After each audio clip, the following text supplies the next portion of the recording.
წმინდა სინოდმა დაიწყო გამორჩევა არჩევნები პირველი კენჭისყრის პროცედურებში გამოიკვეთა ამავე გარკვეული უხერხულობები. რამდენად მნიშვნელოვანია სწავლება ქრისტიანობაში და რამდენად სწორად ასწავლიან საქართველოს ეკლესიაში.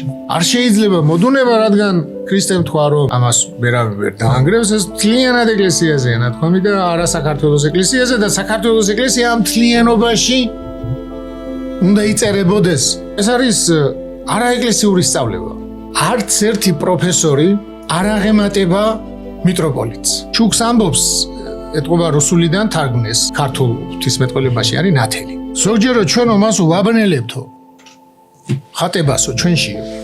თუ ის ახტო ენერგია, მაგის დაბნელება როგორ შეიძლება? როგორ შეიძლება დავეცეთ? ამოსავლო სწავლებასთან რაღაცა მსგავსი. ვიმალავდა ამას მართლმადიდებლობა რეობაში გაიგო, რომ ჩვენ ბუნებით ღმერთები ვართ. წარმოიდგინეთ. ამ ეკლესიური სწავლების დარღვევით ხალხი იწირება. ხალხზე არავინ არ ზრუნავს. მრევლზე თუ შენ წმინდანი ხარ, გველმა რო გიკმინოს, კორონა რო დაგემართოს, არ მოკვდები, ეს ქრისტეს არ უთქვამს. ყველაზე დიდი ცოდვილია ის, ვინც იცის კეთილის გაკეთება და არ აკეთებს. მიხარია კვლავ თქვენთან შეხვედრა, ბატონებო და ქალბატონებო, თქვენ უყურებთ დროების YouTube არხს და ამ არხზე გამავალ გადაცემათა ციკლს მამა დოროთეს ამბიონი. არქიმანდრიტი დოროთე ყურაშვილი გახლავთ თანაწამყვანი, რა თქმა უნდა, ძირითადი წამყვანი ამ გადაცემის. მამა დოროთე გვეხმარება ჩვენ ერთის მხრივ თემების შერჩევაში და მეორეს მხრივ მისი შინაარსის განმარტებაში. ჩვენ ის საზოგადოება ვართ, რომელმაც დამოუკიდებელი ქართული სახელმწიფოს დაფუძნების აღდგენი შეუძლია, ასე ვთქვათ და ასევე საქართველოს მართლმადიდებელი ეკლესიის განვითარების აი ამ ახალ მნიშვნელოვან ეტაპებზე მივედით ჩემი აზრით იმ წერტილამდე, მივედით და შევედით იმ ფაზაში, როდესაც ბევრი სხვა პრიორიტეტული მნიშვნელოვანი ინსტიტუციური მშენებლობის, თავისთავად ეკლესიის ინფრასტრუქტურის გაძლიერების, ეკლესიაში ბევრი ადამიანი მოსვლის პარალელურად გაჩნდა მოთხოვნა უფრო მეტ ცოდნაზე. ჩვენი ეს ციკლი სწორედ ამას ემსახურება, ეს იდეაც აქედან დაიბადა, რა თქმა უნდა, რაღაც მიმდინარე ზოგიერთი გადაწყვეტილების პარალელურადაც გაგვიჩნდა შანსი იმისა, რომ მამა დოროთეს ცოდნა, მისი სულიერი ხედვა, მისი გამოცდილება გაგვეზიარებინა უფრო ფართო აუდიტორიისთვის და ამას ვაკეთებთ ზუსტად ახლა ჩვენ. ამიტომ მინდა ყველას გთხოვოთ, ვინც ახლა პირველად შემოგვიერთდა, რომ გამოიწეროთ დროების YouTube არხი, სადაც სხვა საინტერესო, მათ შორის საგანმანათლებლო კონტენტიც თავსდება და მოიწონოთ ეს კონკრეტული გადაცემა, გაუზიაროთ თქვენს ახლობლებს, მეგობრებს, მათ ყველას, ვისაც აინტერესებს ახალი ცოდნის შეძენა, გააზრება და მისი ცხოვრებაში გამოყენება.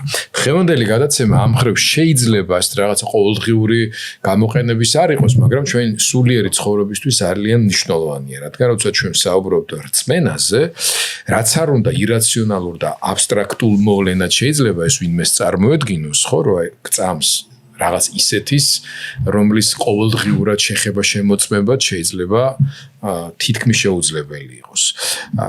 მაგრამ ამ რწმენის შინაარს აქვს ძალიან დიდი მნიშვნელობა.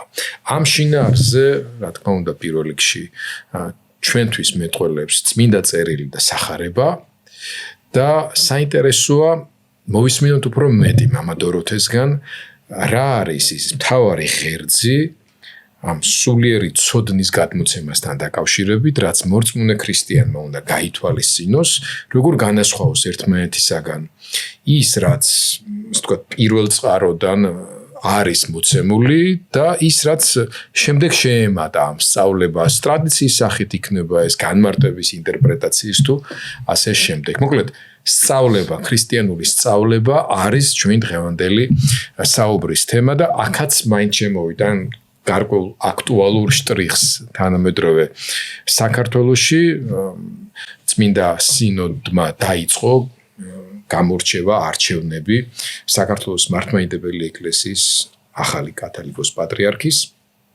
და პირველი კენჭისყრის პროცედურებში გამოიკვეთა ამავე გარკვეული უხერხულობები, რომელიც კანდიდატად წარდგენის მოთხოვნებთან დაკავშირებით განსხვავებულ აზრებში აისახა და შემდეგ კენჭისყრის მეშვეობით შეგვიძლია ვთქვათ, რომ ფაქტობრივად ორ გამორჩეულ სინოდის წევრს, მიტროპოლიტებს, მათ შორის თავად კათოლიკოს პატრიარქის მიერ უმაღლეს საეკლესიო ჯილდოთი დაჯილდოვებულ ეპისკოპოსებს არ მიეცათ საშუალება კანდიდატურის დაყენების, ერთ შემთხვევაში დიპლომის უქონლობაზე მოხდა აპელირება, მეორე შემთხვევაში ასაკობრივი ზღვარის, ასევე ჩემი აზრით ძალიან სუბიექტურ განმარტებაზე. და აქაც არის საუბარი იმაზე, რომ აი ეს ასეთი მოცემულობა და ამის დარღვევა არ შეიძლება, თუმცა რა დაირღვა, აქაც ძალიან ბევრი კითხვის ნიშანი არსებობს. აი ამ ჭრილშიც მინდა რომ თქვენი შეხედულება და აზრი მოგვახსენოთ, რომ ვიცოდეთ სწავლების, ქრისტიანული სწავლებისა და აი ამ ისტორიული გამოცდილების ჩარჩოში როგორ ჯდება თუნდაც ასეთი გადაწყვეტილებების მიღება. მოგესალმები ჩვენს მსმენელს. ეს არის უმნიშვნელოვანესი საკითხი. რადგან ქრისტიანობა დგას ქრისტეს სწავლებაზე. როცა ქრისტე ამბობს ვისაც უყვარს ჩემი მცნებები, მას მე ვუყვარ ვარ. ეს ნიშნავს იმას, რომ რაც განგვიცხადა ქრისტემ, რაც გვასწავლა ქრისტემ, აი იმისი ზედმიწევნით შესწავლა, რწმენა რომ ეს ისეა და მიუხედავად იმისა ჩვენ მას ვერ ვხედავთ, მაგრამ ქრისტემ გითხრა. და როცა ჩვენ აი სახარების გასაგებლად ერთადერთი სწავლება არის აუცილებელი. ეს არის რომ ქრისტე ღმერთია. და როცა ის ღმერთია, მისი ნათქვამი არის უცვლელი. ამიტომ ამბობს რომ ის დედამიწა, ცადამიწა გარდავლენ ნიშნავს შეიცვლება. ასე არ იქნება, მაგრამ ჩემი სიტყვები არ შეიცვლება. იოტატის ოდენაც არ მოაკლდება. იოტა არის ბერძნული სიტყვა ასო, რომელიც არის ბერძნულ ამბანში ყველაზე პატარა. ამიტომ რაღაცა პატარას მცირეს გამოსახატავად იოტას ამბობდნენ. იოტასავით მცირეა. და აი ეს მცირედიც არ მოაკლდება ქრისტეს სწავლებაზე. საერთოდ ეკლესია არის დაფუძნებული ქრისტეს სწავლებაზე. ეს არის დოგმა. ეხლა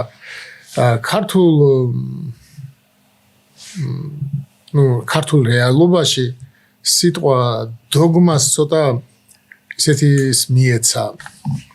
დატვირთვა რომ თითქოს ეს არის რაღაცა ჩარჩო და დამთრუდგუნველი ჩარჩო. უბრალოდ კასრი და ნეგატიური კონოტაცია. ხო, რაღაცა ნეგატიური ის მიეცა.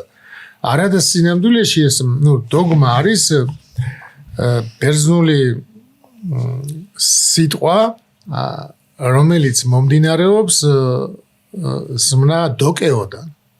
დოკეო არის მე ვფიქრობ. ფილოსოფოსები იყენებდნენ ამას და მე ასე ვფიქრობ. ჩემი სწავლება ასეა. დამავდროულად ხონდა ბრძანება, მეფის ბრძანება, ეს არის დოგმა, მეფის ბრძანება. კანონის მნიშვნელობა ჰქონდა. და ქრისტიანობაში მან ქრისტეს სწავლებას, ქრისტეს დოგმას რო ვიტყვით, ეს არის ის, რაშიც ეჭვი შეტანა შეუძლებელია. იქ ეჭვი შეუტანელია და აი ეს სადაც დოგმა წერია ბერძნულში, იქ 6 ათონელი როცა თარგმნის სწავლებას. ქრისტეს სწავლებას, ქრისტეს დოგმა, ეს არის ქრისტეს სწავლება. აი ეს ქრისტეს სწავლება არის ერთადერთი საცხონებელი ცნობიერება და ცოდნა, რომელიც გააჩნია ადამიანს. რომელიც მიცა მოციქულებს. და რომელიც მოციქულებიდან გადმოგვეცემა ჩვენ წინა გადაცემაში გქონდა ჩვენ ამაზე საუბარი, მერეც ვისაუბრებთ. ეხლა რაც შეეხება ცოდნას. საერთოდ ცოდნა ეს უკვე ჩემი დაკვირვება არსებობს ორგვარი. სემინარიაში რომ სწავლობდი ესეთი სკონდა რა და დაკვირვება არის ცოდნა მასწავლებლის არის ცოდნა მოწაფის. მოწაფის ცოდნა როცა მასწავლებელს უმტკიცებს რომ მან იცის ეს საგანი.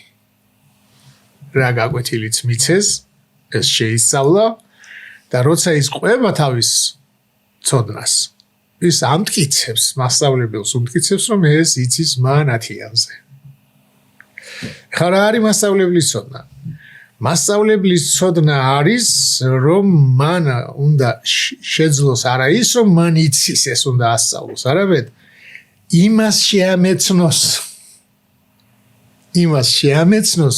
რაც მან იცის და იმას კი არ ამტკიცებს რომ მან იცის, არამედ ცდილობს რომ იმას გააგებინოს და იმან რო იცოდეს. მოსავლე, შეგირდმა. ეს ეთყობოდა ახლა ზოგჯერ ისეთი მასწავლებელი ყავდა, ეს მოწაფის ცოდნა ჰქონდა რა, ამტკიცებდა რომ იცოდა და მე ეს მასწავლებელი ვიჯექი და უსმენდი და ხუთიანი დაჯექი გულში ფიქრობდი ხა ასე ვერ ვეთყოდი. ეს ყველაფერს ეთყობა. ჟურნალი თქვენ პროფესიაშიც არის ახლა ზოგჯერ არის ჟურნალისტი რომელიც რესპონდენტს უმტკიცებს რომ მან ესაგანი იცის. და არის ჟურნალისტი რომელიც ცდილობს რომ რესპონდენტმა რაც იცის ის ათქმევინოს. და თავისი ცოდნა მარტო კითხვაში ჩადოს და არა მტკიცებებში ხოლმე. ხო და აი ეს მასწავლებლური ცოდნა, ანუ პირველი მასწავლებელი არის ქრისტე და შემდეგ მისი მოციქულები. ანუ ისინი იმას კი არ ამტკიცებდნენ რომ იცოდნენ, არამედ შენ გაძლევდნენ იმ ცოდნას, რომელიც ცოდნითაც შენ შეიმეცნებდი და ღებულობდი იესო ქრისტეს და სული წმინდას. ეხლა ეს რატომ დავიწყე ასე? მოკლედ საქართველოს ეკლესიაში ბოლო დროს განსაკუთრებით სრულიად არ ექცევა ყურადღება ქრისტიანულ ცოდნას, ქრისტეს დოგმას, ქრისტეს სწავლებას. ის ირღვევა ქადაგებენ არასწორს, მაგრამ ყურადღებას არავინ არ აქცევს. რატო? იმიტომ რომ მისიანია. თუ მისიანია, ესა თუ ის ეპისკოპოსი, მაშინ მას შეუძლია რაც გინდა ისთვის. რომ თავარია მასზე არ თქვას ცუდი. და მის მხარეს იყოს. და ეს არ არის მართლმადიდებლობა. ჩვენ ვიცით რომ საქართველოში არსებობს სომხური ეკლესია საქართველოში. და მთელი მსოფლიო თulis რომ სომხური ეკლესია არის მონოფიზიტური ეკლესია. მაგრამ სომხური ეკლესია საქართველოში არის დარეგისტრირებული სომხური მართლმადიდებლური ეკლესია. მართლმადიდებელი ეკლესია. არ უწოდებენ თავიანთ თავს მონოფიზიტებს. მართლმადიდებლებს უწოდებენ. ჩვენ ვართ მართლმადიდებლები. ჩვენ არ უწოდებთ მას. და მე მეშინია რომ ჩვენ აღმოჩნდეთ ისეთ მდგომარეობაში, რომ მარტო ჩვენ უწოდებდეთ ჩვენ თავს მართლმადიდებლებს და მსოფლიო ეკლესიებიდან ნელ-ნელა გავქრეთ როგორც მართლმადიდებლები. იმიტომ რომ ეს ძალიან საშიში თემა არის. აი ჩვენი ეკლესია არ არის დამოუკიდებელი სწავლებაში. ხო ვამბობთ რომ ჩვენ ავტოკეფალური ეკლესია. ეს ავტოკეფალური ეკლესია ნიშნავს რომ შიდა განგებულებაში ხარ დამოუკიდებელი. მაგრამ სწავლებაში არა ხარ. იმის ნაწილი. სწავლებაში ხარ ერთი კათოლიკე 60 ქულო ეკლესია. ეს არის წამსის სიტყვები. წამს ერთი კათოლიკე საყოველთაოს ნიშნავს. მართლმადიდებელი, ანუ საყოველთაო ყველა მართლმადიდებლისთვის და 60 ქულო. ანუ მოციქულთა სწავლებაზე დგომი და იმ გარდმოცემაზე, ანუ იმ ჯაჭვის ფლობელი, იმ ჯაჭვის მემკვიდრე, რომელი ჯაჭვითაც ეს მუდლობა, ნათლობა და ეს წესები გადმოდის. ამის მემკვიდრე ხარ. ამას ნიშნავს. და ეს ერთია. აი როცა ხშირად ამბობენ ხოლმე ქრისტეს სიტყვებს იყენებენ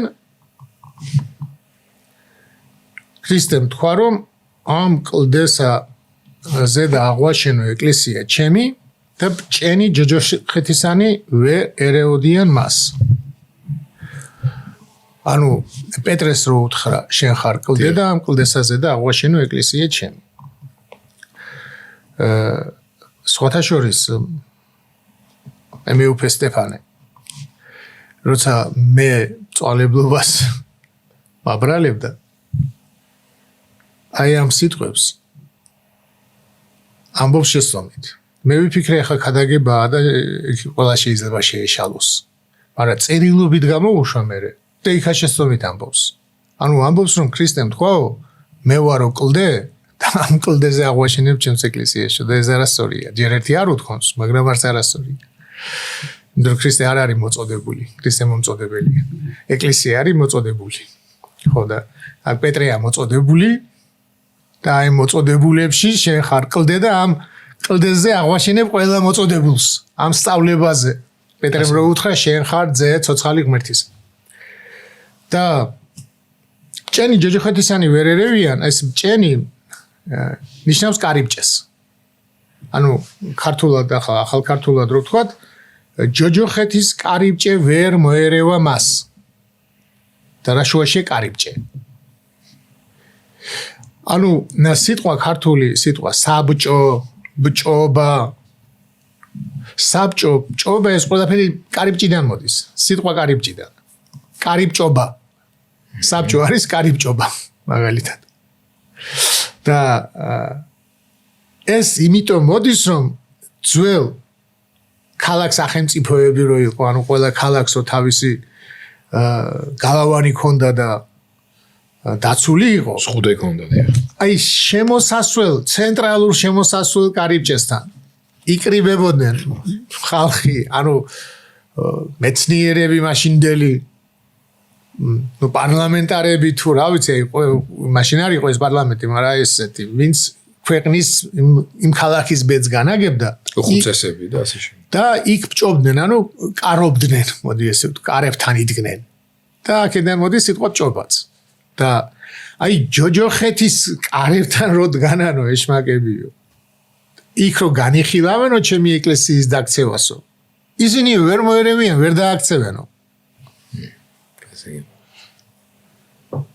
მაგრამ ეს არის ქრისტეს ეკლესიაზე ნათქვამი, მთლიანად მართლმადიდებლობაზე. და არა საქართველოს ეკლესიაზე. ანუ ვიღაცებმა ჩათვალეს რომ რახან ეს არის ნათქვამი, საქართველოს ეკლესიას ვერავინ ვერ მოერევა. როგორ ვერ მოერევა? ყოფილა ეკლესიები, რომლებიც იყო მართლმადიდებლური და გახდა არა მართლმადიდებლური. ესე იგი მოერია. და ყოფილა ეკლესიები, რომელიც საერთოდ გაქრენ, მიწის მაგალითად აი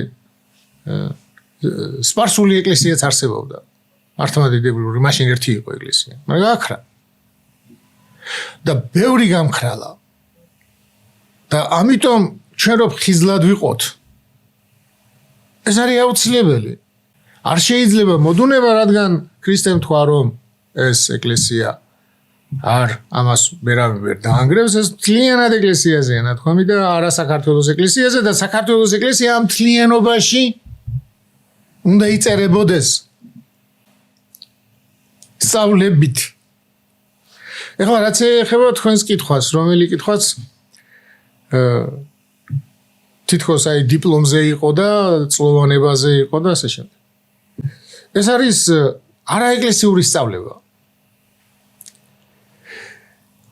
არც ერთი პროფესორი არ აღემატება მიტროპოლიტს.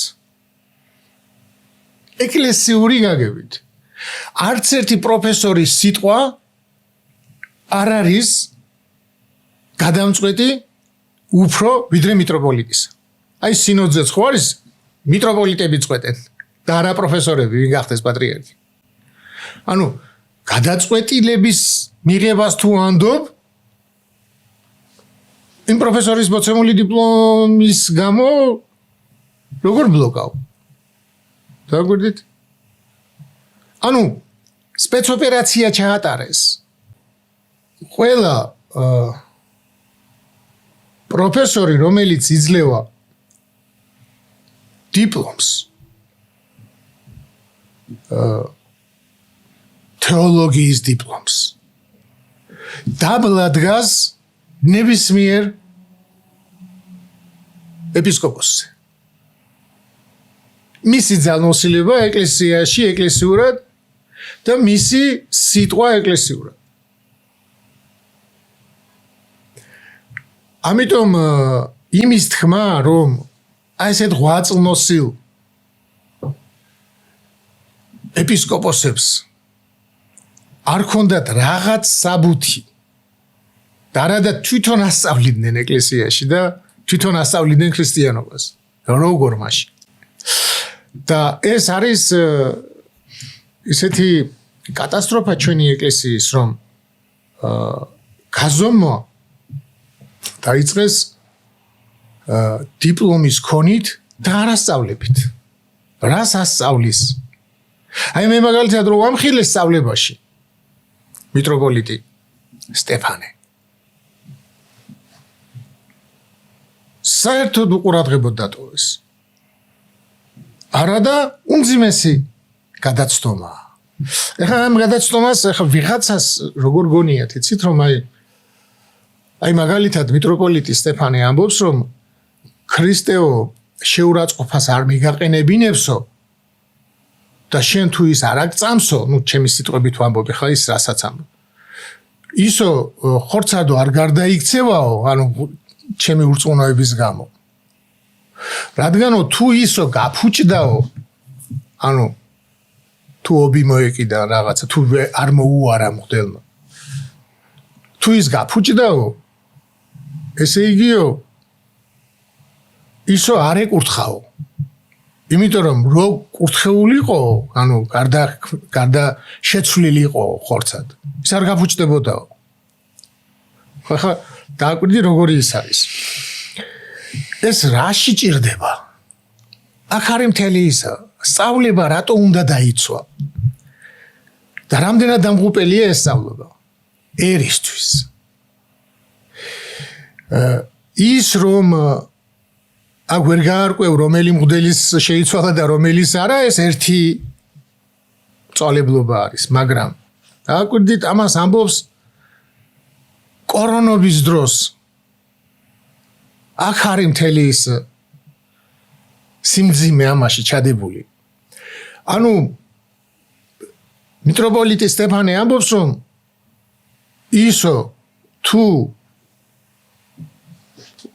მღვდელმა სწორად შეასრულა და თუ შეიცვალაო, ის არ შეიძლება გაფუჭდეს, ანუ არ შეიძლება მას დაემართოს, ანუ ვირუსი. და ამიტომ შეგიძლიათ ერთი კოზით ეზიაროთ. გესმით, აი რისთვის არის ეს ყველაფერი? და როცა მე კი არა ეკლესია ამტკიცებს, რომ იმას უნდა მოუარო, რომ არ გაფუჭდეს. და ასევე წერია, თუ შხამიანი მწერი, მორიელი ან რაღაცა ადრე არ იყო ეკლესიის ტაძრები ესე დაცული. ადრე ცოტა რთული იყო ეს იატაკი ესეთი იყო, ზოგი მასში ხის იყო, ზოგი და ასე ბეტონით და იმით არ იყო. ხო და შეიძლება და ჩავარდნილი იყო რაღაცა ესეთი ამოაშრეთო მიიღეთო არ წერია თუ შხამიანის ამოარშ შრეთო და დაწვითო დიდ ქვაზე წმინდა ადგილას და საბერძნეთში ძველ ეკლესიებში ძველ ტაძრებში ეხლაც აქვთ აი ტრაპეზი რასაც ქვიეს მაგიდა რო არის იმ მაგიდის გვერდიდან წინა მხარესან ისა შიგნით პატარა ორმოებია სიწმინდის ჩასაყრელი იქ არის რაღაცა რომ მოხდეს ისეთი მაგრამ იქ კი არ უნდა ჩაყარო ეს უნდა დაწვა და ეს ნამწვი იქ უნდა ჩაყარო და ამას სტეფანე იმიტომ ამტკიცებს რომ არ გადაგედებათო რომ ხალხი ტაძარში მოსულიყო ეხა ხალხი ტაძარში რატო უნდათ იმიტომ რომ ხალხი ტაძარში თუ არ მოვიდა შემოსავალი არ იქნებოდათ ხალხი რომ მოდის რომ ლოცულობს ანთელს ასე შემდეგ ტაძარი რო თუ დაკეტეს მე თვითონ ითი იცხოვრებდნენ და ხალხი გაწირეს ტაძარში მისვლამდე თუნდაც ხო შეიძლებოდა რომ ავტობუსში გადაგედოს ტაძარში გადაგედოს ან ეუბნები ვისაც კორონა ჭირს რომ ეს შენ რო იმით ეზიარები იმას არ გადაედება და შენ არ ახარ გადამდები მეორესთვის რომელიც იგივე კოზით ეზიარება და არ არის საჭირო გაფრთხილება თუ ჭირს კორონა დაგისარდ მოდი და ეზიარე მაგრამ რას აკეთებს მეუფეშიო თავისთან საკურთხეველში არ უშვებს მღვდელს რომელსაც არ აქვს ტესტი ჩატარებული და ამ ტესტის მესიჯი მოწმობა ამას თუ არ აჩვენებდა წინა ამისას არ შეუშვებდა და ეუბნებოდა რომ წადი და გვერდით ტაძარში სხვა მღვდელთან დიაკვნოს ეუბნებოდა იქ ეზიარე ანუ ის მღვდელი უკვე გაწირა მასთან არა ეხლა კიდევ და ისა ერთ-ერთმა მღვდელმა დაწერა მათი მხარეს მყოფმა რომ თავი შეიკავეთო რა აღდგომას თუ რაღაც ესეთი ის იყო ტაძარში მოსვლისგან დაიბარა მეუფეშიო ჯვარი დაადებინა მაგიდაზე და ისე გალანძღა სასტიკად ძალიან სასტიკად იცის ეს ყველაფერი აღებინა ის ისა ბოდიში მოიხადა შენ როგორ მოუწოდეო ხალხს არ მოხვიდეო და მე დაუბრუნა ჯვარი აი მან რო დაუჩოქა და შემეშალა და არადაშეცდომა არ იყო სწორი იყო მაგრამ მას მიაჩნდა ეს ანუ არასწორს აკეთებდნენ აი ხალხს წირავდნენ და ამ მღვდელმა იგრძნო ეს დაწერა და აღებინა ეხლა შემდეგი და აქ მეუფეშიო ფარისევლობს იმიტომ თვითონ მას არ ჯერა რომ არ გადაედება გესმით მაგრამ ხალხს ეუბნება მოდით ეხლა საიდა თუ გახსოვთ იყო ესეთი მომენტი როდესაც გაავრცელეს რომ მეუფეშიოს წამლავდნენ კი ხო გახსოვთ და ეს მაშინ დადგენილი არ იყო სად უნდა ეთქვა სად წამლავდნენ საპატრიარქოში წამლავდნენ თუ სამებაში და მე ჩემი ეჭვია მაშინ სამებაში უნდა გადმოსულიყო იკელია ბერები გაყარა კელიიდან და კელია მოაწყო გაარემონტებინა ბოლო სართულზე საპატრიარქო რეზიდენცია არის წოდებული ანუ იქ უნდა გადმოსულიყო ესო ერში ცხოვრობს მონაზვნებთან ერთად და საპატრიარქოში მუშაობს და იქ უნდა გადმოსულიყო და იქ არ უნდა გადმოსვლა იმიტომ რომ ეშინია საერთოდ ვინმე არ მოწამლოს ვინმე არ და ეს სხვა გაავრცელეს ის ისე დარჩა ცარიელია გარემონტებული ეს სხვა გაავრცელეს და მეუფეშიო მოიყვანა სპეციალისტები არ ვიცი მაგ სპეციალობას რა ქვია და შეამოწმებინა ბარძიმი, ფეშხუმი, კოვზი. არამედ საწამლავით ხო არ იყო დამუშავებული. და აღმოჩნდა რომ არ იყო საწამლავი. ეხლა დავსვათ კითხვა. თუ კორონა ხო ვირუსია, თუ კორონა არ გადაედება და კორონათი არ დავირუსდება და ინფექცირდება, არ ვიცი როგორ თქვა, ზიარების დროს და ბარძიმიდან შეუძლებელია კორონა დაგემართოს, მაშინ იქ რომ ჩაყარო ვიღაცამ ნებისმიერი საწამლავი ის რატომ მოქმედებს? არ უნდა იმოქმედოს. წინააღმდეგობა აშკარაა. ხო, არ უნდა იმოქმედოს. აქედან გამომდინარე, მან იცის რომ ესე არ არის, როგორც სტეფანე ასწავლის, მაგრამ სტეფანეს ფარველობს ხალხის საწინააღმდეგოდ და ჩემს საწინააღმდეგოდ. მე ახსნეს ჯვარი. როცა მე ვამბობ რომ ის წვალებლობაა. და ამიტომ დააკვირდით ხა სწავლების დარღვევა პირდაპირ მოქმედებს ხალხის მდგომარეობაზე. ეხლა ვინც გარდაიცვალა? გარდაიცვალა ეპისკოპოსებიც. და ვინც გარდაიცვალა ამ კორონათი იქიდან სწორად რომ მოქცეულიყო მოსაყდრე და ხალხისთვის რო ეზრუნა დარწმუნებული ვარ 30% მაინც არ გარდაიცვლებოდა. მე არ ვამტკიცებ რომ იმათ ამ ზიარებიდან გადაედოთ, მაგრამ თავი არ დაიცვეს. რადგან უთხრეს რომ მოდით ტაძარში და ისეთ სწავლებებს ავრცელებდნენ რომ შეუძლებელია ტაძარში ეს დაგემართოს, მე რაღაცა დისტანციები გააკეთეს, მე ეს გააკეთეს, მე ის გააკეთეს, მაგრამ ტაძრამდე ხო ავტობუსით მოდიხარ კაცო. 1000 რაღაცას გადიხარ. და ტაძარშიც რატო არ შეიძლება რომ დაგემართოს? მაგ თავარი ისი თქვა რომ ჩვენ ვიყავით თითქმის ერთადერთი რომლებმაც ტაძარი არ დააკეტეს, მაგრამ ტაძრის დაკეტვა და მრევლისთვის უსაფრთხოების ზომებისთვის მოწოდება და თავშეკავება ერთი და იგივე შეიძლება არ იყოს ამ შემთხვევაში, ხო? ამით თავს იწონებდნენ და სინამდვილეში ამით გაწირეს ხალხი. თუ ხალხს ესე მოუწოდებ, შენ არ უნდა ამოწმებდე საკურთხეველში ვინ შემოვა. გარეთ დგას ისინი რო არ არიან შემოწმებულები და იქ ერთად რო დგანან, ისინი რო არ არიან შემოწმებულები და ისინი რო ერთი კოზით ეზიარებიან. იმათ რატო წირავ მაშინ? თუ საკურთხეველში არ უშვებ არავის, ვისაც ინფექცია აქვს, ვირუსი. იქ რატო არ ამოწმებ მაშინ ტაძარში?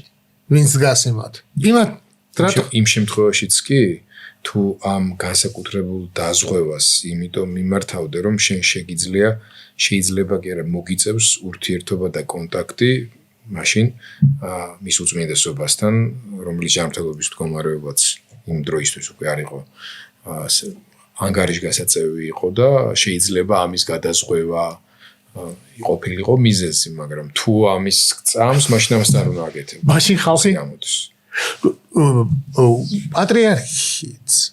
პატრიარქი ხო მამა. აი თქვენმა ერთმა შვილმა თქვენ დაგიცათ რაღაცისგან. აი თქვენ გაგიფრთხილდეთ და თქვენს მეორე შვილს თუ არ გაუფრთხილდა და მამას გაუფრთხილდა და ძმას არ გაუფრთხილდა. რამდენად დასაფასებელი. ანუ ერს უნდა გაუფრთხილდე და უნდა მიეწოდო მართალის სწავლება. და ეს მართალის სწავლება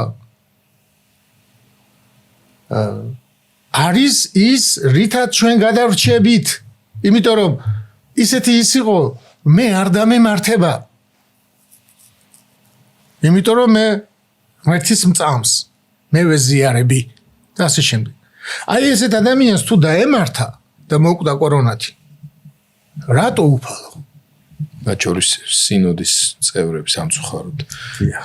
ძალიან გამორჩეული და დასაფასებელი მღვდელმთავრები.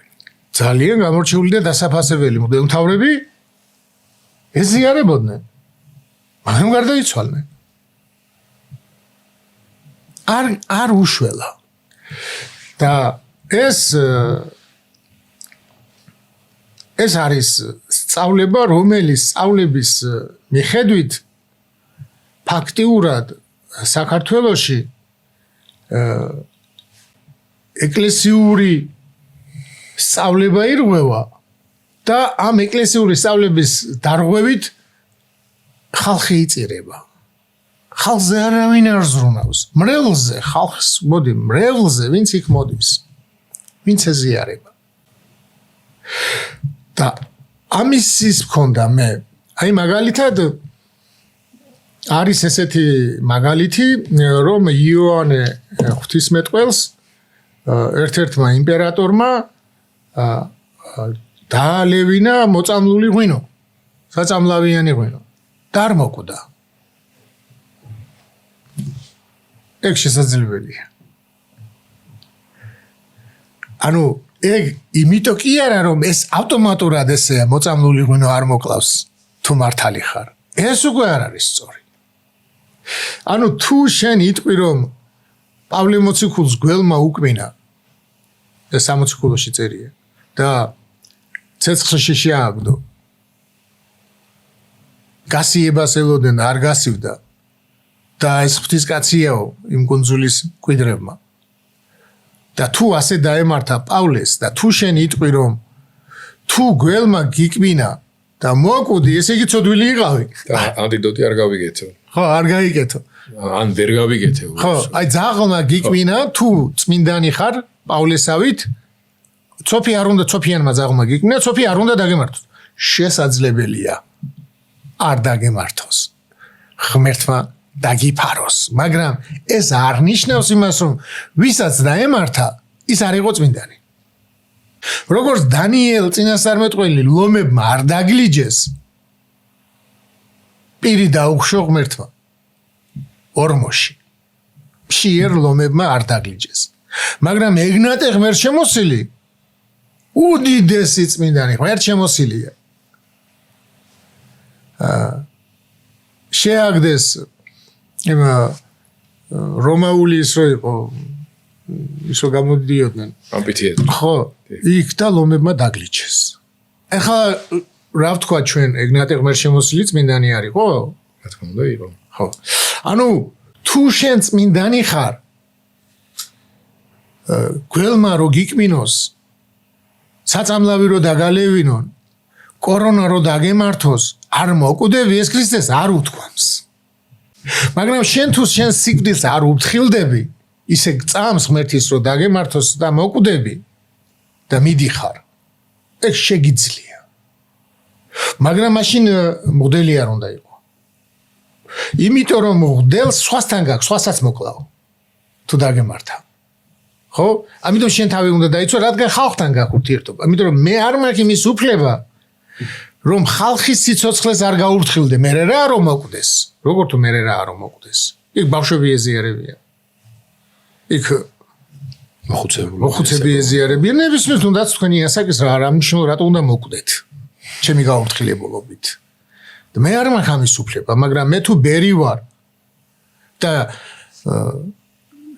სიკვდილს არ ვუფრთხილდები ჩემსას. ეგ მე შემიძლია, შეიძლება ჩემი დიდი სიწმინდე იყოს. კი ბატონო. კი ბატონო. და ვიღაცა თუ ისე ეზიარება რომ მე რა რომ მოკვდე. კი ბატონო. მაგრამ სხვას რო არ გაუფრთხილდე, ეს არ შეიძლება. ეს არის დანაშაული და ერის გაწირვა.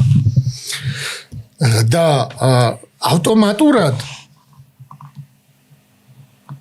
შენ რომ საწამლავი ჩაგიყარონ და არ მოიწამლო, შესაძლებელია, მაგრამ ავტომატურად არ მოიწამლები. ეგ ამის თქმა შეუძლებელია. და ეს იცის მეუფეშიო, იმიტომ შეამოწმებინა ბარძიმი, ფეშხუმი, რომ არ მომწამლონ. გესმით? ანუ იცის ეს და ყველაზე დიდი ცოდვილია ის, ვინც იცის და არ აკეთებს. ვინც იცის კეთილის გაკეთება და არ აკეთებს. და აკეთებს კეთილის საწინააღმდეგოდ. ეს არის ყველაზე დიდი ცოდვილი. ეხლა ისე დაუბრუნდეთ ჩვენ ერთ-ერთ სწავლებას. ეს არის ჩვენ მქონდა ამ თემაზე, მაგრამ მე ახლა უფრო გაშლილად მინდა ამ თემას შევეხო. სახარების ძალიან მნიშვნელოვანი ადგილი.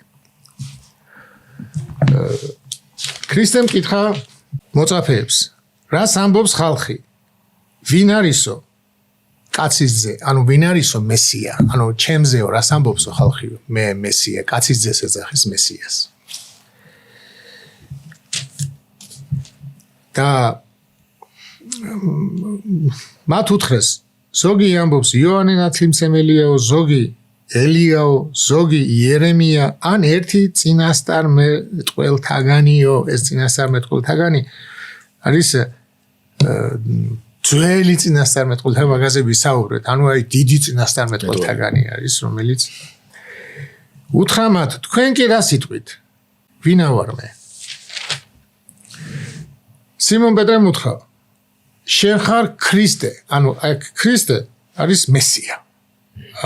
აშიახ ქრისტე სახელი რამეთ მესია. ხო, ანუ ჩვენ ბერძნებმა თარგმნეს მაშიახ ქრისტეთ. ქრისტე ნიშნავს ხრიზოს, ანუ ცხებულს. მაშიახ ნიშნავს იგივე ცხებულს. იმაში ებრაულში. და ეს ცხებული თარგმნეს ქრისტეთი. როგორც აი პეტრე მაგალითად, პეტრე კი არ დაარქვა ქრისტემ პეტრეს. კეფა დაარქვა. კეფა არის ქვა, კლდე ებრაულად. მაგრამ ბერძნებმა თარგმნეს და პეტრე. ქვა. თორე ქრისტეს არასოდეს არ დაუძახია პეტრესთვის პეტრე. ის არ ვიცოდი. ხო, კეფა ერქვა. კეფა დაარქვა. მაგრამ თარგმნა და მე ჩვენის არ ვთარგმნეთ. კლდეთი არ გადმოვიტანეთ. პეტრეს სახელი. გამოვიდან პეტრე. პეტრეთი გადმოვიტანეთ პირდაპირ, მაგრამ ის მოციქულებმა ჩაწერეს იქ პეტრე, ანუ ქვა, ანუ პეტრე.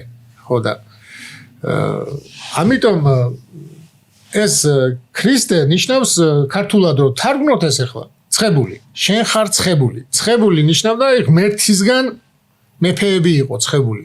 და შენ ხარ ცხებული და ძე ცოცხალი ღვთისა. ცხებული ძე და ცოცხალი ღმერთის ძე. მიუგო იესომ და უთხრა მას, ნეტარ ხარ შენ სიმონ იონას ძეო. ვინაიდან შენ ეს გამოგიცხადა არა ხორცმა და სისხლმა, არამედ მამა ჩემმა, რომელიც საშია. ეს განმარტებული გვაქვს ცოტა, მაგრამ მე განმარტოთ. და მე გეუბნები შენ ხარ პეტრე და ამ კლდეზე ავაშენებ ჩემს ეკლესიას და მას ვერ დაძლევენ ჯოჯოხეთის ბჭენი. ესეც განმარტეთ. შემდეგ მოგცემ შენ ცათა სასუფევლის გასაღებს და რაცაც შეკრავ მიწაზე, ზესაში შეკრული იქნება, ხოლო რასაც გახსნი მიწაზე, გახსნილი იქნება ზესაში. და მაშინ უთხრა მოწაფეებს, არავისთვის გაემხილათ, რომ ის არის ქრისტე. ანუ ეს არის ის ცხებული, ეს არის ის მესია, რომელსაც მოელოდნენ. ეს არ უთხრათო არავის. ეს არის ძალიან მნიშვნელოვანი, არ უთხრა, რატო უბრძალა. ძალიან მნიშვნელოვანი ეს არის. და ამის შემდეგ იწყებს პეტრე, უпроსოვედ იესო და დაიწყო იესომ თავისი მოწაფეებისთვის გამხელა, რომ უნდა წასულიყო იერუსალიმში, ტანჯულიყო მღვდელმთავრებისა და მწიგნობრებისაგან, მოკლულიყო და მესამე დღეს აღდგომილიყო. უნდა აღმდგარიყო. მე პეტრემ გაიხმო, ეს არ გვინდა და მაშინ თქვა იესომ, რომ ვისაც უნდა შემოდგომა ჩემ და აიღოს ჯვარისთვის და შემომიდგეს მე და ჭეშმარიტად გეუბნები თქვენ, არიან ზოგიერთები აქ მდგომარეთაგანი, რომლებიც არ იგემებენ სიკვდილს, სანამ არ ეხილავენ კაცის ძეს თავისი სუფევით მომავალს. და მე-17 თავი იწყება ასე 6 დღის შემდეგ აი ეს 6 დღე ძალიან მნიშვნელოვანია 6 დღის შემდეგ პეტრე, იოანე და იაკობი წაიყვანა უფალმა მაღალ მთაზე განმარტოებით და ფერი იცვალა მათ წინაშე. ანუ ფერი ცვალება. ხო? ესე ვიცით. და აი 6 დღის შემდეგ ნიშნავს რომ ეს რო უთხრა მე რომ მომკლავენ მე რო ჯვარს მაცმევენ და მე რო აღსდგები აი ამაზე რო დაუწყო საუბარი და პეტრემ რო უთხრა ნუ იყოფა ესე უფალო არ გააკეთო და პეტრეს უთხრა განვე ჩემგან სატანაო მოწინააღმდეგეო კაცისას რახაო და არა ღვთისას ანუ შენი აზროვნება შენი ისა ანუ მე ღვთის საქმე უნდა გავაკეთო ღვთიური და არა კაცობრივი ანუ თავი კი არ უნდა შევინახო სიცოცხლე არამედ უნდა დავდო ხო და აი ეს რო უთხრა რომ ის კვდებოდა ანუ სიკვდილად მიდიოდა ეს იყო ტრაგედია მოციქულებისთვის ზემოთ დააკვირდით როგორი საინტერესო ის არის ზემოთ არის რომ პეტრე ეუბნება შენ ხარ მესია შენ ხარ ის ვისაც აი ამ საუკუნეების მანძილზე კაცობრიობა ელოდებოდა და განსაკუთრებით ისრაელის ერი ემზადებოდა და ზრუნავდა რომ ეს შობილიყო აი ის ხარო შენ და ამის თქმის შემდეგ ეუბნება მე მომკლავენო მღვდელმთავრებიო და დაიბნა პეტრე რას ქვია მოკლავენ ეხლა ვისაუბრეთ რომ შენ ხარ ღმერთის ძე და მოკლავენ როგორ მოკლავენ ვინ არის მღვდელმთავარი და ფარისევი მაგრამ როგორ უნდა შეძლო შენი მოკლავ პეტრეს ფიქრი და ამის შემდეგ ამ საუბრის შემდეგ 6 დღის შემდეგ მიდის აყავს თაზე და ფერი იცვალა და ეს ფერიცვალება იყო მათთვის უმნიშვნელოვანესი რადგან იქ იხილავენ კაცის ძეს თავისი სუფევით მომავალს თავისი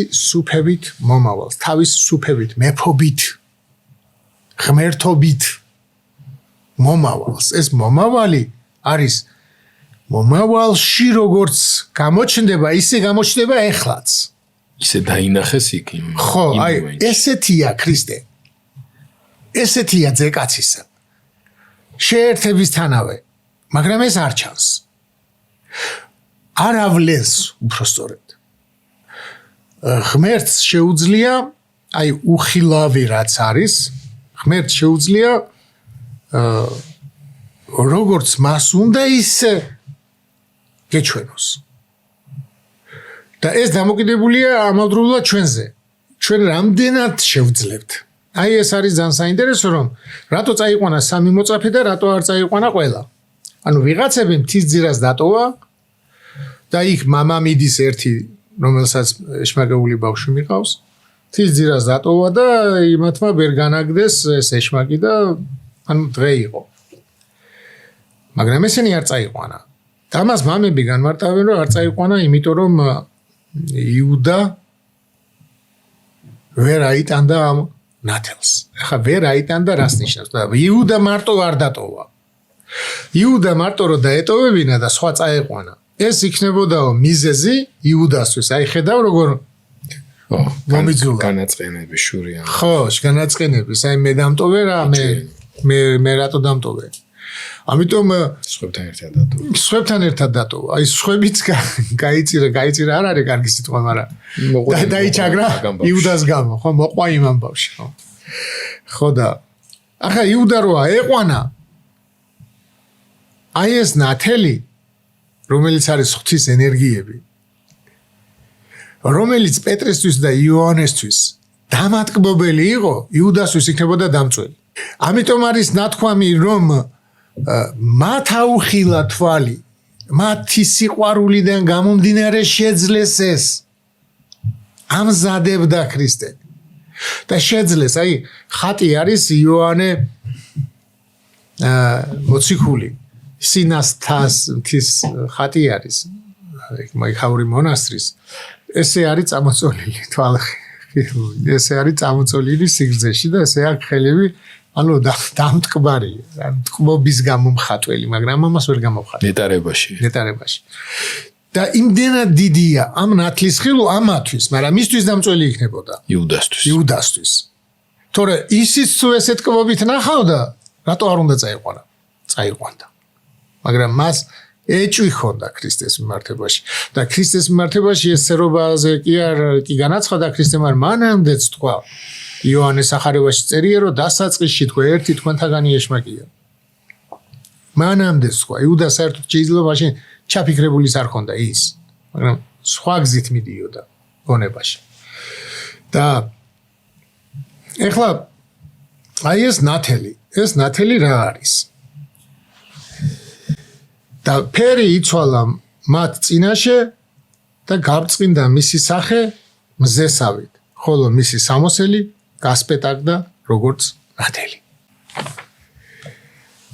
ეს არის მათესთან აი მარკოსთან და გაბრწყინდა მისი სამოსელი ძალზე სპეტაკი გახდა ისეთი რომ გამათეთრებელს ამ ქვეყანაზე არ ძალუც ისე გათეთრება ეხლა ის ამბობს რომ მზესავით გაბრწყინდა ეს ამბობს რომ გათეთრდა გამათეთრებელს არ შეუძლია ისე გათეთრდა ეს არის ღვთისმეტყველებაში არსებობს ესეთი აპოფათიკური და კათაპათიკური ღვთისმეტყველება ბერძნული ტერმინია აპოფათიკური ნიშნავს უარყოფით ღვთისმეტყველებას და დადებით ღვთისმეტყველებას ანუ უარყოფითი ღვთისმეტყველება და დადებითი ღვთისმეტყველება რა არის მოკლედ აი ხო ამბობს ახლა ქრისტეზე მზესავით გაბრწყინდა ანუ ბრწყინვალი იყო ნათელი ეს არის დადებითი ნათელია მაგრამ უარყოფითი არის ამ დადებითი მტკიცებულების უარყოფა არ არის ნათელი არამედ სხვა ნათელში ვერ ჩაიკეტება ამიტომ ის უფრო უარყოფითი ღვთისმეტყველება არის ეს გამათეთრებელიც რო ვერ გაათეთრებს ისეთი ანუ სხვა მაგრამ ადამიანს არ შეუძლია შედარებითი აზროვნების გარეშე აზროვნება შედარებითი აზროვნება არის მისთვის ნაცნობ ხანიმართებაში რაღაცა მეანიშნა რომ ასეთია რომ აი ესეთი მაგრამ ის არ არის ამიტომ ორივე შემთხვევაში რაღაცასთან ისეა შედარებული ერთი უარყოფით კონტექსტში და მეორე დადებითში რომ წარმოდგენა შეიქმნას რომ ეს რაღაცა ძალიან განსხვავებული არის დიახ და იმიტომ რომ ისაკ ასურს ეკითხებიან ამას ზოგიერთიო იმ ქვეყნიო ჭრეტასო ლოცვას ეძახისო და ზოგიერთი ამბობს ეს ლოცვა არ არისო მე რო ვთქვი რომ არ ლოცულობდი ანუ იმას არ დავარქვი ლოცვა აი ამას არ დავარქვი ლოცვა ეს სხვა არის შემეცნებითი ლოცვა და რაღაცა თორე ლოცვაზე მაღლა დგას ანუ იმ რაღაცის წაკითხვაზე უდიდესი რაღაცა ვთქვი მოკლედ და ზოგი ესე არქმევ ზოგი ისე და თქვენ ასე თქვითო ამას იმიტომ აკეთებენო რომ იმას სახელები არ აქვს ანუ სახელში ვერ ჩაწერ რა არის ღმერთი და ვერასოდეს ვერ შეიცნობ ღვთის ბუნებას მაგრამ ღვთის ენერგია ნიშნავს ღმერთის მოქმედებას ენერგია არის მოძრაობა მოქმედება აი ღმერთს მის მოქმედებებში ვხედავთ ისე როგორც ის ინებებს ესე იყო აღდგომილი ქრისტე და მარიამ მაგდალინელი ანგელოზებს ესაუბრება და ანგელოზების სახეო იქ არ წერია მაგრამ ოქრო პირი ამბობს ეტყობა უკან რახან მიბრუნდა მარიამი როცა ანგელოზებს ესაუბრებოდა ეტყობა ანგელოზების სახეო გაოცებული და გაბრწყინებული სახე ნახაო და უკან რაღაცა ხდებოდაო იმათმა ქრისტე დაინახესო და ქრისტე დაინახეს იმ ნათლით და მარიამი რომ მიბრუნდა დაინახა მებაღე ანუ სხვანაირად ხედავს ანგელოზი ემას სხვანაირად დაინახა იმიტომ რომ ეს არ არის ჯერ მაგისთვის ზად. და თან ეუბნება ნუ შემეხები, ხო? რადგან ესეც ნუ შემეხები ძალიან საინტერესოა, ის ეძახის მოძღვარ და მარიამი ფიქრობს რომ არ მომკვდარა რა. всё, აი გძელდება ეს ისა. მოკვდა აღდგეს არის ის მაგან ჯერ. ხო და ეს აღდგომა რას ნიშნავს? იგივე ის გონია, იგივე მდგომარეობაში და უნდა შეეხოს რა. ხო და ნუ შემეხებიო, იმიტომ შეხება კი არ არის პრობლემა. აი ამ აზრით, თორე თომას ეუბნება შემეხეო და თომა არც კი შეეხება ისე იტყვის უფალიჩები და ღმერთიჩები. და მარიამი ეძახის მოძღვარ. და მოძღვარი კი არ არის, მამასთან არ ავსულვარო, ანუ ცრუ იმედები რო არ გაეჩინა. რომ всё გძელდება ახაური ცხოვრება ისე როგორც ცხოვრობდა და ისე არ ამსგარა ქრისტე როგორც იყო. რამეთ უკვე შეცვლილია. მაგრამ ეჩვენა მებაღეთ. ამიტომ ახლა ამას ამდენს რატო ყვები? მოკლედ, ჯერ ერთი საინტერესოა და მნიშვნელოვანი. მაგრამ აი ჩვენ ადრე ვისაუბრეთ ხატებაზე. ხატება რომ არის ადამიანი ქმნილება. ეს ეწერია ქმნეთ ხატად და მსგავსად ჩვენთან. და შემდეგ წერია და შექმნა ღმერთმა ადამი თავის ხატად. ანუ ჩვენ ვართ ქმნილება. ხატება ხატი ღვთისა, მაგრამ ქმნილება. და ჩვენ არ ვართ უქმნელი ღმერთის შექმნილი ვართ. და ჩვენი სული, რო ჩვენ ღმერთმა შთაგბერა სიცოცხლის სუნთქვა, არ შეიძლება ითქვას, რომ ეს უქმნელი ღმერთის ნაწილია. ანუ ღვთის ენერგიებია, ან ღვთის ნათელია. იმიტომ რომ ღვთის ენერგიები არის უქმნელი. ღვთის ნათელი ეს არის უქმნელი. შეუქმნელია და უსაბამოა. და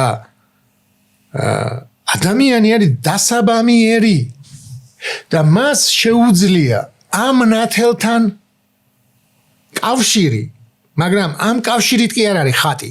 ხატად შექმნილია.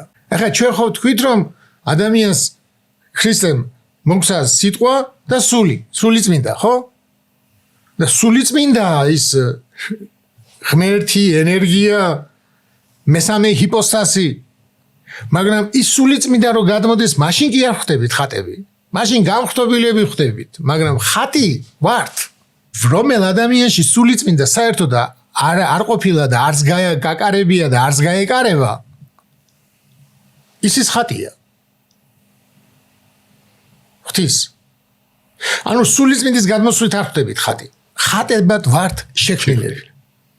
ეს ხატება ადამიანს არ ერთმევა. და მამები ამას ახლა განმარტავენ ესე რომ ხატება არის სულის უკტავება და მოაზროვნებითობა. ეს აზროვნება შეიძლება იყოს უკუღმა. როგორც ეშმაკმა უთხრა რომ არ უნდა შენი ღმერთობა. მაგრამ ეშმაკი ხო აზროვნებს, ხო? მას არ ცნობიერება, მაგრამ უკუღმერთი. უკუღმა გარკა მომწონს ეგ სიტყვა. უკუღმართი. უკუღმერთი. ხო, უკუღმერთის ნიშნავს რა, უკუღმერთი. ხო. ხო და უკუღმერთია, მაგრამ აზროვნებს. ეს შერჩა მას. ასევე ჯოჯოხეთში მიმავალ და ჯოჯოხეთში მყოფ ნებისმიერ ადამიანს აქ აზროვნება. აზროვნების უნარი. უკუღმართი, მაგრამ უნარი. და ნებისმიერი ადამიანის სული არის უკვდავი. ნუ სიკვდილ ჩვენ მეძახით ღმერთთან მოშორებას, მაგრამ გაუქრობადი ვთქვათ, მოდი. არ გაქრება ის სული. ჯოჯოხეთშიც მარადიულად. მარადიულია ჯოჯოხეთშიც, მარადიულია ისიც. ანუ ეს არის ხატება ღმერთის. რომ ჩვენ ვართ მარადიულად უკვე შექმნილი მარადისობისთვის. და მარჯვნივ და მარცხნივ ყოფები. აი მარცხნივ ვინც არის და ვინ ჯოჯოხეთში მიდი წადი ჩემგანო რო ეუბნება. ისინი ეუბნებიან სად გნახეთ, თორე გაჭმევდით, გასმედით. ესე იგი აზროვნებს. არ გვინახი ხარ. ეს ვით აქ აზროვნება, მაგრამ არასწორი. არ კარგავს ის ამას. აი სხვათა შორის აქ ჩავთავ ერთ იმას, ეს ძალიან საინტერესოა, ბევრჯერ მინდოდა თქვა. აი ემართება ადამიანებს ახლა ავადმყოფობები რო ავიწყდებოდ რა სახელი გვარი ამნეზიები და რაღაც სხვადასხვა სახელები ქვია, ხო? და არ იცის, არ შვილს ცნობს, არც ესა და ამათი ბედი როგორ არის. ხო და ეს არის გრიგოლ ღვთისმეტყველს აქვს ესეთი ნათქვამი, რომ სულია გონება. სული და გონება ეს ერთია. სული ნაწილებად არ იყოფა. გონება, გონიერი სული. მოაზროვნეს სული შექმნა. ცალკე გონება და ცალკე სული ესე ხორცს რო აქვს, მაგალითად ხელი, ფეხი, წვირი, ეგრე არ არის. და ეს ადამიანი სანამ ამას დაკარგავდა. ესე იგი, სული არისო ეს გონება, გონების წარმართველი, ჩვენი ტვინის წარმართველი. და ეს ტვინი არისო სასული, ანუ საკრავი ინსტრუმენტი, რომელსაც სულს უბერავენ. ხოთ საყვირი. და ეს საყვირიო თუ გამართულიაო, ეს მუსიკა, რომელიც ჩვენს ტვინშია და ჩვენს სულშია, იმას გამართულად უკრავს. და სასიამოვნოა მისი ხმა. მაგრამ ეს თუ დაზიანდა, ეს მუსიკა არის ჩვენში, მაგრამ ვერ უკრავთ. ცუდ ხმებს გამოსცემს. ამიტომ ეს ადამიანი სანამ იმას დაკარგავდა გონს და მანამდე რა მდგომარეობაშიც იყო სული, ის უნარჩუნდება. ის არ იკარგება. ვერ გამოდის. ინსტრუმენტი და გაუფუჭდა. დაზიანდა ინსტრუმენტი. და მისი სულიერი მდგომარეობა ჯანმრთელობის სამნაწილის გაუარესებამდე როგორიც იყო, ისე ფასდება, ასე ვთქვათ. ისე ფასდება. მეთანაც ფასდება. სხვათა შორის ცოტა გაგვიძლდა, მაგრამ ერთმა კითხა და მეორეთმა სულაზე რო გქონდა, ეს როგორ არისო და მე ვერ ვასუხე. მოკლედ, ხო არის აი გონებაზე ბეჭედი, ხელზე ბეჭედი, მარჯვენა ხელზე და შუბლზე ბეჭედი. და აი ამბობენ რომ ჩიპს ჩაუდგამენ, შეიძლება წამალი გაგიგეთო, რაღაც ჩიპი ჩაგიდგან და უკვე მისიანი ხარ. ვიღაცები გადაგიგენ. ხო, უკვე მისი ანტიქრისტესი ხარ. ეს არ უნდა ანტიქრისტესი. იმიტომ რომ სანამ დაგაძინებენ შენ თუ ღვთისმსახური ხარ და ქრისტეს მოყვარული ხარ, სული რჩება მაგ მდგომარეობაში. რაც არ უნდა ტვინი შეგიცვალო. ანუ ჩიპი ჩაგიდგან და რაღაცა შეგიცვალეს. გასვით იმის მოყვარული ხარ, ის რჩება სული და ეს ანტიქრისტესაც არ უნდა რომ მისი ნებით კი არა, შენი ნებით უნდა იყოს მისი. ეს უნდა მას. არა რაღაც ხელოვნური ჩარევის მეშვეობით, რომელიც ტექნიკური კომპონენტია. დიახ, რომ შენი სულიერი განწყობა უნდა რომ დააზიანო შეცვალოს და ისე დაგითრიოს, ასე ვთქვათ. ისე დაგითრიოს რომ შენი სული ემსახურებოდ, სულით ემსახურებოდე მას, თვითონ ისე როგორც მას უნდა. ეხლა ჩვენ თქვით რამდენად მნიშვნელოვანია სწავლება ქრისტიანობაში და რამდენად სწორად ასწავლიან საქართველოს ეკლესიაში. აი ამ ნათლის შესახებ იყო კამათი ფერიცვალების, ანუ თაბორის მთაზე უფლის ფერიცვალების შესახებ რა იყო ეს ნათელი. და იყო ესეთი ვარლამი კათოლიკე მე-14 საუკუნე, რომელიც ასწავლიდა, რომ ეს ნათელი იყო ხელთქმნილი. ანუ შექმნილი ნათელი. ხელთქმნილში, ანუ მაგალითად მზე არის ქმნილება. მზე არ არის ხო უქმნელი, ეს ნათელია, მაგრამ ქმნილება. და ის ამტკიცებდა, რომ ადამიანს არ შეუძლია უქმნელი ღმერთის დანახვა. და ამიტომ ის ნათელი, რომელიც იხილეს, იყო ქმნილება. თორე სხვაგვარად ვერ დაინახა. სხვაგვარად ვერ დაინახავდაო. და გრიგოლ პალამა იყო უგანათლებულესი ერში სანამ ბერა წავიდოდა ახალ არისტოტელეს ეძახდნენ საოცარი განათლება ჰქონდა და მერე ბერში ათონზე დაყოდებული იყო და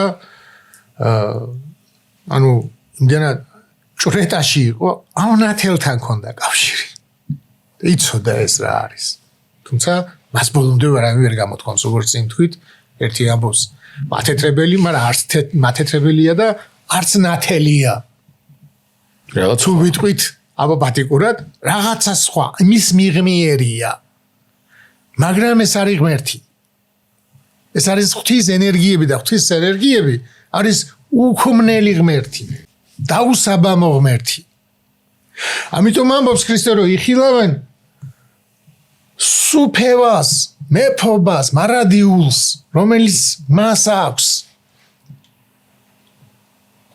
და რომელიც მასშია რომ ის არის და რომელიც მოციქულებს ახილვინა და გრიგოლ პალამა ამბობს ერთი ესეთი ხალხისთვის რომ გასაგები იყოს ეს რო ყოფილიყო ქმნილება ეს ნათელი იმას ქვემოთ მოციქულებიც იხილავდნენ იქ რო გამწყინდა მათთვისაც არ იქნებოდა დამალული იმიტომ რომ შექმნილ ნათელს არ შეუძლია საკუთარი თავის დამალვა და სხვა ფერობა მზეს არ შეუძლია რომ მე და შენ რო უყურებ მე დამემალოს და შენ გეჩვენოს ეგ არ შეუძლია ხა ღრუბელს ამოაფარებს ხო ნუ თუ ღრუბელს ამოეფარება შენთვისაც ამოეფარება და ჩემთვისაც გვერდი-გვერდ ვიდეო თო გვერდი-გვერდ ვდგევარ და მეორე პლანეტის მეორე მხარეს ვარ არა მაგრამ გვერდი-გვერდ რო ვდგევართ მე და შენ ერთნაირად უნდა ვხედავდეთ მას თუ ჩვენ გამართულები ვართ რა თქმა უნდა ის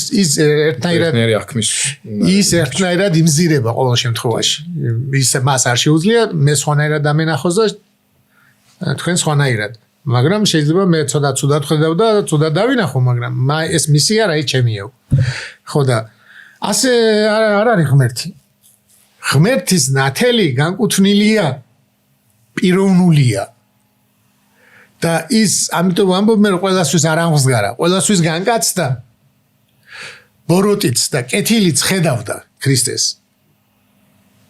მაგრამ აღდგომის ბოროტი და კეთილი ორივე ვერ დაინახავს ყველასთვის არ ამღსგარა ნიშნავს ყველას არ ეჩვენება ყველა ვისაც წამს იმასთან გამოეცხადა მარტო და აღადგინა მხოლოდ ისინი და აღადგენს მხოლოდ იმათ ვისაც ის წამს სხვას არა ამიტომ ეს პიროვნულია პიროვნებაზეა დამოკიდებული მისი ხილვა ოღონდ ღმერთი როგორც ინებებს და ეს ენერგიები არის ხელთუქმნელი არ შეიძლება ითქვას რომ ქრისტეს ნათელი იყო ხელთქმნილი არა ხელთუქმნელი საღმრთო ენერგიები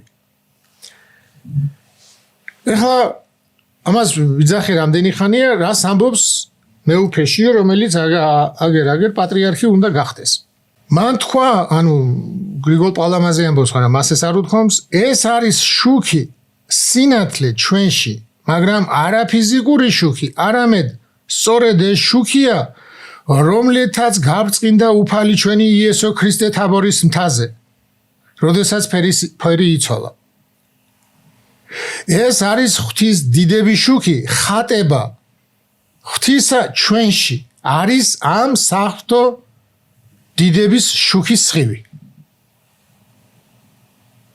ხატება ჩვენში არის ამ საღვთო დიდების შუქი ხა შუქს ამბობს ეთყობა რუსულიდან თარგმნეს იქ ხო არის სვეტ და სვეტი თანამედროვე მით შუქად გადმოდის მაგრამ შუქი არ იგულისხმება ნათელი იგულისხმება ქართულ ღვთისმეტყველებაში არის ნათელი საღვთო ნათელი და ეხლა წარმოიდგინე თუ ხატება ჩვენი არის ეს ხელთუქმნელი აქ რას ამბობს ეხლა ან ეს ნათელია ხელთქმნელი როგორც ვარლამი ამბობდა ქმნილება და თუ ის ქმნილება მაშინ შესაბამისი არის ჩვენს ხატებასთან, იმიტომ რომ ჩვენს ქმნილება ვართ.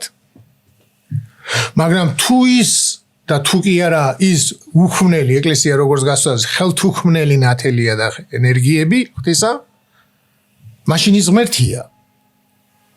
და ჩვენ ნიხატება თუ ის არის, მაშინ ჩვენ ღმერთები ვართ დაუსაბამო. და თუ ჩვენ დაუსაბამო ღმერთები ვართ, ეგ სხვამ კი არ უნდა შეგვახსენოს. თქვენ უნდა იცოდეთ რომ ღმერთი ხარ და მე უნდა ვიცოდე რომ ღმერთი ვარ, იმიტომ რომ ყველა ხატია. და მე არ უნდა დავეცე. ადამი არ უნდა დაცემულიყო. როგორ შეიძლება ღმერთი დაეცეს?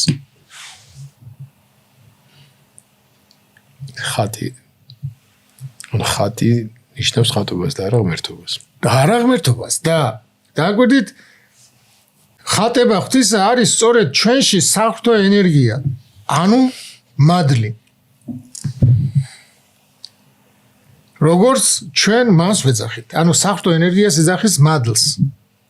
ესეც სხვადასხვა. დაგვიდით ხატება ღვთისა არის სწორედ ჩვენში საღვთო ენერგია, ესე საღვთო ენერგია ღმერთია. და ხატება ესე ღმერთები ვართ. და გვიმალავდა ამას მართლმადიდებლობა რეუბეში გაიგო, რომ ჩვენ ბუნებით ღმერთები ვართ. წარმოიდგინეთ. და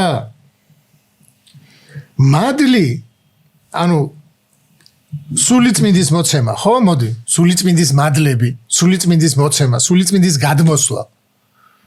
ეს არის ადამიანში. მაგრამ ამით არ ვართ ხატები როგორც წინათ. ეს არ არის ხატება. სულიწმინდა სრულიად მოშორებულ ადამიანი არის ხატი. არ შეიძლება ხატება მადლი იყოს. ეს მოცემულობა, რომელიც ადამიანისაა, რომელიც არ ერთმევა. ეს მიცა ღმერთმა შექმნა ხატად. და მას შეუძლია ეს მადლი სულის წმინდის მიიღოს ან არ მიიღოს. და იმით განეხრთოს. და იმით განეხრთოს თუ მიიღო. თუ არ მიიღებს. თუ არ მიიღებს არსება ხატად. შეიძლება ჯოჯოხეთში ამბობ. კი, ხატია, მაგრამ ჯოჯოხეთში მიდის. ხატებას არ კარგავს. ასე გებია, თქვენ სწავლების სწორად გაგების აუცილებლობაზე საუბრობთ ამ მაგალითით. და ესე იგი ზოგჯერ ჩვენ მას ვაბნელებთო ხატებასო ჩვენშიო. თუ ის საღვთო ენერგია, მაგის დაბნელება როგორ შეიძლება? და თუ ის საღვთო ენერგია როგორ შეიძლება დავეცეთ? ამიტომ ეს არის სწავლება რაღაცა აღმოსავლურ სწავლებასთან რაღაცა მსგავსი, მაგალითად ბუდისტებს ღმერთი არ ყავთ. ანუ რელიგიას ხო ეძახიან, მაგრამ რელიგიას ეძახიან, იმიტომ რომ სულიერია, თორე იმათ ღმერთი არ ყავთ. ინდუიზმში არის ღმერთი, მაგრამ ბუდიზმში ღმერთი არ არის. ეს ბუდა, სიტყვა ბუდა ნიშნავს გაბრწყინებულს. ის ხიზძირას ჭეშმარიტებას ეძებდა, ხიზძირას ჩაეძინა და რომ გამოიღვიძა გაბრწყინებული იყო. ანუ ძებნამ განაბრწყინა, ასე ამბობენ. და გაბრწყინება. და ეს შენ ხარ თვითონ, შენ ხარ ეს. და არა ის რომ ღმერთმა განაბრწყინა. იქ არ წერია რომ ღმერთია რომელიც განაბრწყინებს და ღმერთი მოძებნა, არა. ხო და ანუ იქ არის ეს რომ გამოდის რომ ღმერთი ხარ. და ოქრო პირსა აქვს ესეთი ისა რომ ზოგიერთებიო გაკადნიერდნენო და ამბობენო რომ ღვთის წერილის უცოდინ წმინდა წერილის უცოდინრები და უონურები ამბობენო რომ ღმერთის არსიდან არისო ადამიანის შექმნილიო. და ესო დიდი უვიცობა და კადნიერება არისო. ანუ სული კიდევ ერთხელ ვიმეორებ, ადამიანის სული, რომელიც შთაბერა ღმერთმა, არის ქმნილება, მაგრამ არა ამქვეყნიური. ის არ ექვემდებარება არაფერს. მისი მოთავსება მხოლოდ ღმერთს შეუძლია ჩვენს სხეულში. სხვა არაფერს. აი სხვაგან მისი მოთავსება რაღაცა კასრში ან რაღაცა სულის შეუძლია არაფერი ვერ იჭერს. უბრალოდ ჩვენ ადამიანი არის სული და ხორცი, და ამიტომ ხორცი მისთვის არის შექმნილი და სულის სამკვიდრებელია. და ამ სულის სამკვიდრებელი არის ეს სული ჩვენი არის სამკვიდრებელი სული წმინდის. ამიტომ სული არის ქმნილება, არა ეთერი, არა რამე, იმ ქვეყნიური ამიტომ არის შტაბერა მაგრამ თავისი სული ღმერთს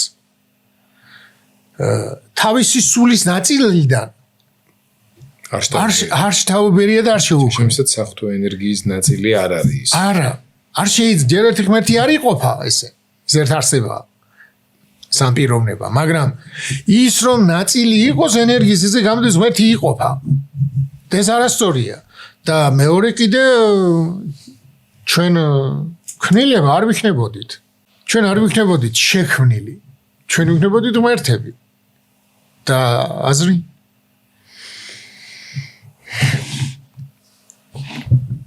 ამიტომ იმის თქმა რომ ეს ქრისტეს ენერგიები ანუ საფრთხო ენერგიები თაბორის ნათელი იყო ხელთქმნილი ეგ არის უდიდესი დარღვევა და ეს გამოიწვევს ეკლესიის არასწორ გზაზე სიარულს რისგანაც დაგვიფაროს უფალმა ღმერთმა ჩვენმა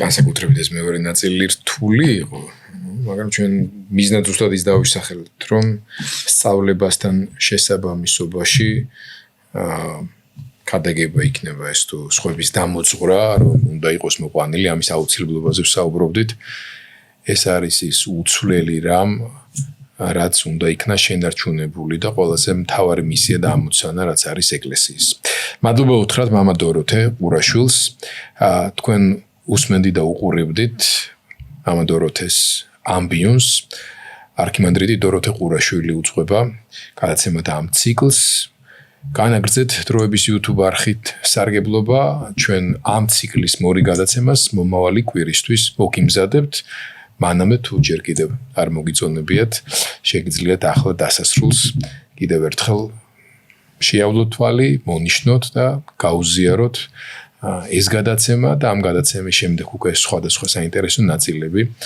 თქვენს ახლობლებს და მეგობრებს მადლობა რომ ჩვენთან ერთად იყავით მადლობა მამა დოროთეს და შევხვდებით ერთ კვირაში